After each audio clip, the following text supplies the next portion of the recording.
নমস্কার, দেখছেন Kolkata TV digital এবং আপনাদের সঙ্গে রয়েছি আমি শুভাঙ্গী। ইতিমধ্যে আমরা দেখেছি যে প্রথম দফা নির্বাচন শেষ হয়েছে, 152টি আসনে হয়েছে এই নির্বাচন এবং সেই নির্বাচনের দিন বিপুল সংখ্যক কিন্তু ভোটার টার্ন আউট বেরিয়েছে রাত 9টা পর্যন্ত এবং বেশ অনেক বছর পর এরকম নির্বাচন হয়েছে। যেমনটা নির্বাচন কমিশন বলেছিল যে শান্তিপূর্ণ অবাধ শান্তিপূর্ণ ভোট করানোই এবছরের লক্ষ্য, অন্তত বিধানসভা নির্বাচনে। অবাধ শান্তিপূর্ণ না হলেও খুব একটা যে বড় ঘটনা হয়নি সে বিষয়টি আপনারাও জানেন। কোথাও আমরা দেখিনি বোমাবাজির মতো ঘটনা, কোথাও রক্তপাত হয়নি। কিছু বিক্ষিপ্ত অশান্তির ঘটনার সামনে এলেও শান্তিপূর্ণভাবেই হয়েছে এবছরের প্রথম দফার নির্বাচন এবং খুব নজিরবিহীনভাবে এবারে দু দফায় হতে চলেছে নির্বাচন। এর আগে আমরা দেখেছি 8 দফা পর্যন্ত নির্বাচন, সেই জায়গায় দু দফায় নির্বাচন অত্যন্ত তাৎপর্যপূর্ণ। এটা গেল এক বিষয়। এবং ভোট দিতে গিয়ে আমরা দেখেছি সকাল থেকে, অর্থাৎ গতকাল সকাল থেকে কিন্তু লম্বা লাইন পড়েছিল বুথে বুথে।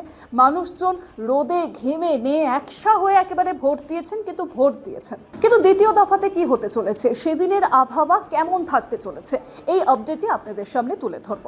যে খবর মিলছে যে দ্বিতীয় দফা নির্বাচন অর্থাৎ 29শে এপ্রিলের আগেই কিন্তু ঘোলবদল হতে চলেছে আবহাওয়ার।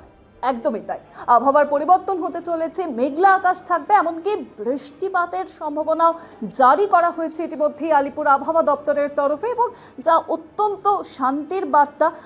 এই যে গরম, সেই গরম থেকে কিছুটা হলেও মুক্তি পেতে চলেছেন বঙ্গবাসী। জানা যাচ্ছে যে দক্ষিণবঙ্গের প্রায় সব জেলাতেই সেই দিন কিন্তু, অর্থাৎ ভোটের দ্বিতীয় দিন, দ্বিতীয় দফার দিন 29শে এপ্রিল রয়েছে ভারী বৃষ্টির পূর্বাভাস। এমনকি জানা যাচ্ছে যে ঝড় বৃষ্টি সহ মেঘলা আকাশের পূর্বাভাস জারি করা হয়েছে। সকাল থেকেই সেই পূর্বাভাস থাকছে। সকালে প্রতি ঘন্টায় 50 থেকে 60 কিলোমিটার গতিতে বইতে পারে ঝোড়ো হাওয়া, এমনটাই কিন্তু সতর্কতা জারি করা হয়েছে। শনিবার থেকে, অর্থাৎ আগামীকাল থেকে দক্ষিণবঙ্গের সব জেলায় বিক্ষিপ্তভাবে বৃষ্টিপাত শুরু হবে, যেমনটা আগেই পূর্বাভাস দেওয়া হয়েছিল। সে বিষয়টি আপনাদের সামনে তুলেও ধরেছিলাম। তবে পশ্চিমবঙ্গের কয়েক জেলায় গরম থেকে অস্বস্তির আবহাওয়ার জন্য সতর্কতা ইতিমধ্যেই জারি করা হয়েছে।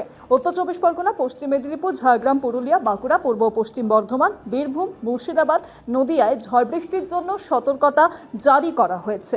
হালকা বিক্ষিপ্ত বৃষ্টির সম্ভাবনা জারি করা হয়েছে পুরুলিয়া, বাঁকুড়া, পশ্চিম বর্ধমান।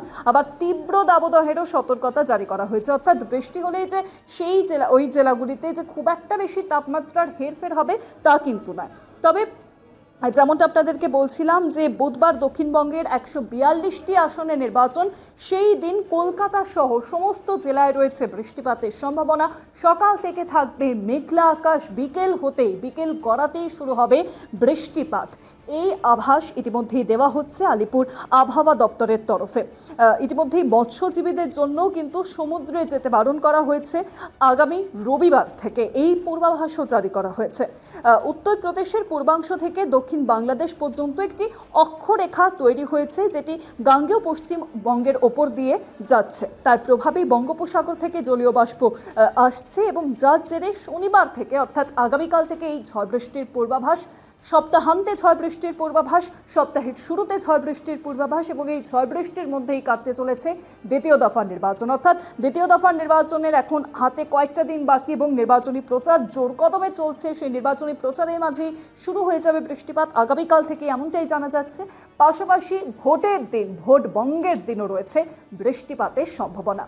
অর্থাৎ প্রথম দফায় যে তেতে পড়ে মানুষজন ভোট দিয়েছিলেন, দ্বিতীয় দফায় কিছুটা হলেও মনোরম আবহাওয়া থাকবে, সকাল থেকে মেঘলা আকাশ দেখতে পাওয়া যাবে, এমনটাই পূর্বাভাস দেওয়া হচ্ছে আলিপুর আবহাওয়া দপ্তরের তরফে। এরকম আরও বিভিন্ন খবরের জন্য নজর রাখুন কলকাতা টিভি ডিজিটাল, পাশাপাশি কলকাতা টিভির পর্দায় কলকাতা টিভি রাত দিন।